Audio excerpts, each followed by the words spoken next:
ہمارے کچھ والدین اپنے بچوں کے لیے زندگی مشکل کر کے دنیا سے جاتے ہیں. وہ کیا غلطی کرتے ہیں؟ کلیئر نہیں کرتے کہ کس بچے کا کیا ہے. ہوتا کیا ہے، ماں کسی بچی کے گھر گئی، بیٹا میرے مرنے کے بعد سونا تو نے لے لینا ہے. باپ نے کسی بچے کو اکیلے میں کہہ دیا بیٹا یہ میرا انتقال ہو نا یہ پلاٹ تیرا ہے. ماں نے کسی دوسری بچی کو کہہ دیا مر جاؤں تو یہ گھر تیرا ہے. اچھا سب کو کہہ دیا، آپس میں بٹھا کے کسی کو نہیں کہا. ماں باپ کی آنکھیں بند ہوئی، بہن قسم کھا رہی ہے ماں نے سونا مجھے کہا تھا، بھائی کہتا ہے پلاٹ مجھے کہا تھا، وہ دوسرا کہتا ہے گھر مجھے کہا تھا. سارے لڑ رہے ہیں. یہ کیا کر رہے ہیں آپ؟ اگر آپ نے کوئی فیصلہ کرنا بھی ہے سارے بچوں کو بٹھائیں اور لکھوائیں کہ میرے مرنے کے بعد یہ اس کو دینا، یہ اس کو دینا، یہ گھر اس کا، یہ فلاں اس کا، اور سب کی سائنیں کروا لیں. اور پھر شرعی طور پہ بھی چیک کروائیں نا. آپ کہیں اپنی وصیت میں کسی کو محروم تو نہیں کر رہے، کسی ایک بچے کو زیادہ کسی کو کم، اور جو شریعت نے آپ کو اختیار ہی نہیں دیا وہ تو نہیں کر رہے. کیونکہ مرنے کے بعد ورثاء کا حق قرآن نے بیان کیا ہے. آپ ایک حد تک وصیت کر سکتے ہیں، سارے مال کسی کو نہیں دے سکتے.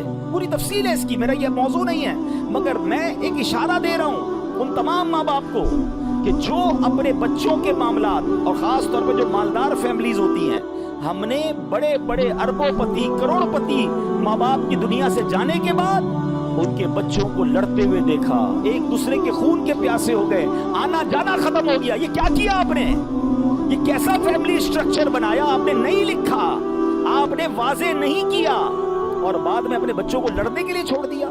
حالانکہ صحیح بتاؤں میں، زندگی میں اگر ماں باپ بچوں کو بٹھا لیں اور ایگریمنٹ وغیرہ کر لیں، کوئی بچہ نہیں لڑے گا. سب خوشی خوشی بات کر لیں گے نا، آپ سے بات ہو جائے گی، پلس مائنس جو بھی ہے ڈسکس ہو کر سائنیں ہو جائیں گی، بعد میں آپ کا خاندان جڑا رہے گا. اور یاد رکھیے زندگی کا یہ ٹارگٹ ہونا چاہیے میرا اور آپ کا کہ میرے مرنے کے بعد میرے بچے جڑے رہیں.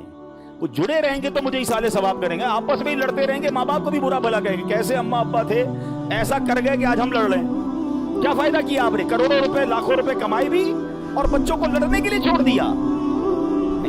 اور آج پوری دنیا میں آپ جائیں، یہ ہمارے یہی ہوتا ہے. باقی دنیا میں ہر چیز آپ کچھ بھی لیں، آپ کو ایک پہلے پیپر آئے گا سائن کریں. ہر چیز پر آپ سے سائن کروایا جاتا ہے، بھائی آپ کا ہمارا یہ ایگریمنٹ ہے، آپ کا یہ طے ہے. پڑھے لکھے لوگوں کو ہم نے دیکھا زبانی ڈیل بھی ہو جاتی ہے، تھوڑی دیر بعد ان کا ایک میسج آتا ہے کہ حضرت ذرا میسج پہ بھی کنفرم کر دیں، ای میل پہ کنفرم کریں ہمیں کہ ہماری جو آج بات ہوئی ہے اس کی یہ منٹس تھے، یہ ہماری طے ہوا ہے. بندہ کہا یار میں زبانی کہہ تو گیا ہوں، کہتا نہیں لکھ کے دیں. وہ ہماری میمنی کا ایک بڑا پیارا جملہ ہے، لکھیو واچا ہے. جو لکھا ہوتا ہے نا وہ پڑھا جاتا ہے. تو لکھنے کی عادت، ایگریمنٹ کی عادت، گواہوں کی عادت ڈالیں.